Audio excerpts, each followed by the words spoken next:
जो लोग ट्रंप की तस्वीरें लेकर भारत में हवन कर रहे थे, जो चैनल उन्हें मोदी का बेस्ट फ्रेंड बता रहे थे, वे अब क्या कहेंगे। मोदी के best friend Trump, Bharat America का स्वर्ण युग जैसी हेडलाइनें दिन रात न्यूज चैनलों पर दौड़ाई जा रही थी।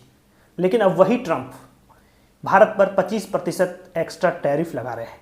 अब पूछना तो बनता है, खासकर मीडिया के धुरंधरों से, कि क्या यही है वो अटूट दोस्ती जिसका इतना ढोल पीटा जा रहा था। जो चैनल हाउडी मोदी और नमस्ते ट्रंप जैसे इवेंट को नई विदेश नीति की ऊंचाई बता रहे थे, वे अब कहाँ हैं। डोनाल्ड ट्रंप ने यह दिखा दिया है कि अमेरिका की दोस्ती तभी तक टिकती है जब तक उसका फायदा हो। और ये कोई नई बात नहीं है। ट्रंप तो सिर्फ एक चेहरा है। अमेरिका की नीति हमेशा से अमेरिका फर्स्ट ही रही है। फर्क बस इतना है कि ट्रंप इसे बिना किसी लपेट के सीधे बोलते हैं। और सच यह है कि ट्रंप कोई दोस्त नहीं है, वे कारोबारी हैं और सिर्फ कारोबारी हैं। घनघोर अमेरिका हितों के पैरोकार हैं। भारत को अब जवाब देना होगा उसी भाषा में जिसमें ट्रंप बात करते हैं।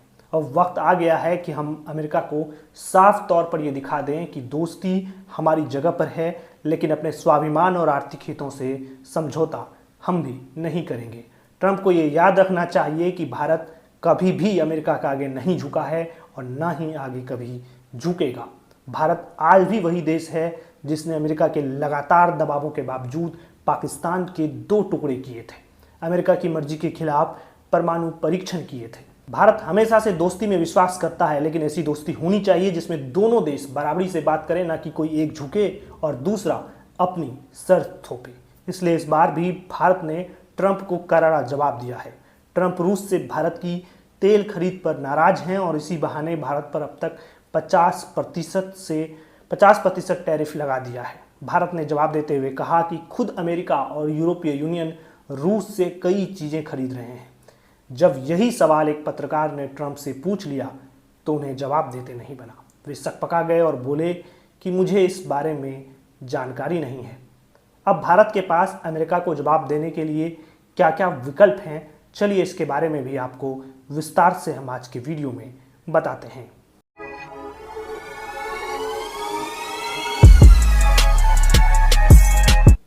नमस्कार, मेरा नाम है अभिषेक और आप देख रहे हैं पब्लिक वन। सबसे पहले तो खबर समझिए। अमेरिकी राष्ट्रपति डोनाल्ड ट्रंप ने बुधवार को एक कार्यकारी आदेश पर हस्ताक्षर किए हैं, जिसके तहत भारत से अमेरिका आने वाले कई उत्पादों पर अब कुल 50% टैरिफ लगेगा। आदेश में साफ तौर पर कहा गया है कि भारत द्वारा प्रत्यक्ष या अप्रत्यक्ष रूप से रूस से तेल खरीदने के कारण यह निर्णय लिया गया है। पहला टैरिफ 7 अगस्त से लागू हुआ है, जो कि 25% का है, और दूसरा टैरिफ जो कि 25% अतिरिक्त है, वह 27 अगस्त से लागू होगा। यानी कुल मिलाकर अब भारत से अमेरिका भेजे जाने वाले कई उत्पादों की कीमत वहां पर दोगुनी हो जाएगी। टैरिफ यानी कि आयात शुल्क। जब कोई देश किसी विदेशी उत्पाद को अपने देश में लाने पर टैक्स लगाता है तो उसे टैरिफ कहते हैं। इसका उद्देश्य है विदेशी वस्तुओं को महंगा करना होता है, ताकि घरेलू उत्पादों को बढ़ावा मिल सके या फिर राजनीतिक दबाव बनाया जा सके। मान लीजिए कि भारत अमेरिका को स्टील के बर्तन, दवाइयाँ और मोटरसाइकिल जैसे सामान भेजता है। अब अगर ये सामान अमेरिका में सस्ता बिकने लगे तो वहाँ की कंपनियों को नुकसान हो सकता है। आसान उदाहरण से चलिए हम आपको इसे समझाते हैं कि ट्रंप के इस टैरिफ से जो है वो क्या होगा आगे। मान लीजिए कि भारत से एक स्टील का सामान, जैसे कि स्टील प्लेट, अमेरिका में 10,000 की कीमत पर पहले बिकता था। इस सामान पर अमेरिका में सिर्फ 5% टैरिफ लगाया जाता था। तो इसका मतलब ये हुआ कि उस पर 10,000 के सामान पर 500 का टैक्स जुड़ता था और अमेरिका में उसकी कुल कीमत हो जाती थी 10,500। लेकिन ट्रंप जब इसे बढ़ाकर 25% करते हैं तो अब 10,000 के सामान पर 2500 टैक्स जुड़ने लगता है। तो इस तरह से वही सामान जो है अमेरिका में 12,500 में बिकने लगता है। 25% टैक्स जो है वो 7 अगस्त से लागू हो रहा है। लेकिन ट्रंप का मन 25% टैरिफ से भरा नहीं और उसने ये ऐलान किया कि 27 अगस्त से 25% भारत पर एक्स्ट्रा टैरिफ लगाया जाएगा।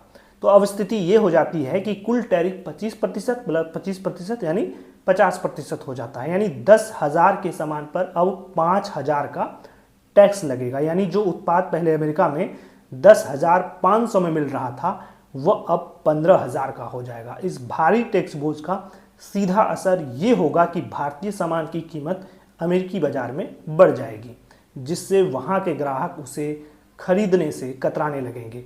इससे भारतीय कंपनियों का एक्सपोर्ट कम हो जाएगा और उन्हें व्यापार घाटा होगा। अब सवाल उठता है कि भारत के पास अब क्या क्या विकल्प हैं और भारत अब अगला कदम क्या उठाएगा। तो चलिए इसे समझ लेते हैं। ट्रंप के आदेश के तुरंत बाद भारत के विदेश मंत्रालय ने अमेरिका को करारा जवाब दिया। बयान में साफ कहा गया कि यह फैसला अनुचित, तर्कहीन और पक्षपातपूर्ण है। भारत अपने राष्ट्रीय हितों की रक्षा के लिए हर आवश्यक कदम उठाएगा। पहला विकल्प जो है भारत के लिए वो है 21 दिन की मोहलत। आपको बता दें कि अमेरिका ने जो भारत पर अतिरिक्त 25% टैरिफ लगाया है वो 21 दिन के बाद लागू होगा, यानी कि भारत के पास अभी 21 दिन का वक्त है और इस दौरान दोनों देशों के बीच बातचीत के जरिए कोई रास्ता निकल सकता है। इसके अलावा अमेरिकी टैरिफ के जवाब में भारत के पास रणनीतिक, आर्थिक और कूटनीतिक भी विकल्प हैं। यह टैरिफ रूसी तेल के प्रत्यक्ष या अप्रत्यक्ष आयात के कारण लगाए गए हैं। तो सवाल ये भी है कि क्या अब भारत रूस से तेल खरीदना बंद कर देगा। दूसरा विकल्प ये है कि अमेरिका के साथ बातचीत किया जाए। भारत अमेरिका से टैरिफ को लेकर कूटनीतिक स्तर वार्ता कर सकता है ताकि टैरिफ के प्रभाव को कम किया जाए या छूट प्राप्त की जाए। कार्यकारी आदेश की धारा 4C में उल्लेख है कि भारत रूसी तेल आयात कम करके अमेरिका से टैरिफ में संशोधन करवा सकता है। फिलहाल भारत अपनी तेल आवश्यकताओं का करीब 85% आयात करता है। वर्तमान में रूस से करीब 40% तेल आयात करता है। अमेरिका की नाराजगी दूर करने के लिए भारत सऊदी अरब, संयुक्त अरब अमीरात, इराक और नाइजीरिया जैसे अन्य तेल निर्यातक देशों से आयात बढ़ा सकता है। हालांकि रूसी तेल की तुलना में ये विकल्प महंगे हो सकते हैं, जिससे लागत बढ़ सकती है। तीसरा विकल्प जो भारत के पास है वो है नाइंसाफी के खिलाफ आवाज। भारत विश्व व्यापार संगठन WTO जैसे मंचों पर इस मुद्दे को उठा सकता है और यह तर्क देते हुए कह सकता है कि टैरिफ जो है वो भेदभावपूर्ण है और WTO के सिद्धांतों मोस्ट फेवर्ड नेशन ट्रीटमेंट का सीधा सीधा उल्लंघन है। भारत G20 या ब्रिक्स जैसे मंचों पर भी समर्थन जुटा सकता है। भारत ब्रिक्स, SCO और अन्य क्षेत्रीय मंचों के माध्यम से रूस, चीन और अन्य सहयोगियों के साथ संबंधों को मजबूत कर सकता है ताकि टैरिफ के प्रभाव को संतुलित किया जा सके।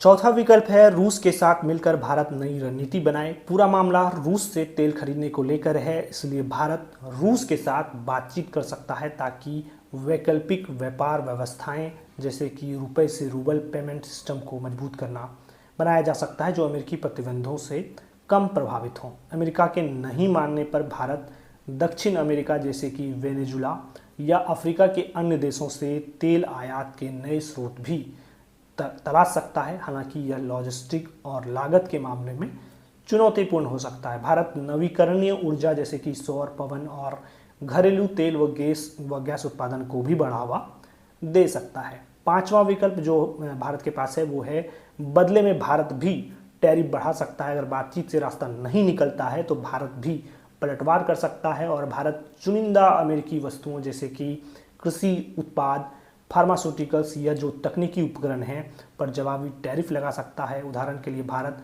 पहले भी 2019 में अमेरिकी बादाम, सेब और स्टील पर टैरिफ लगा चुका है।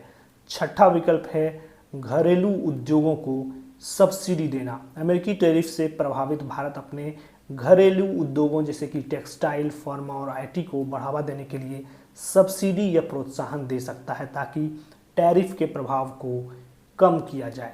सातवां विकल्प भारत के पास ये है कि अमेरिका से कम व्यापार किया जाए।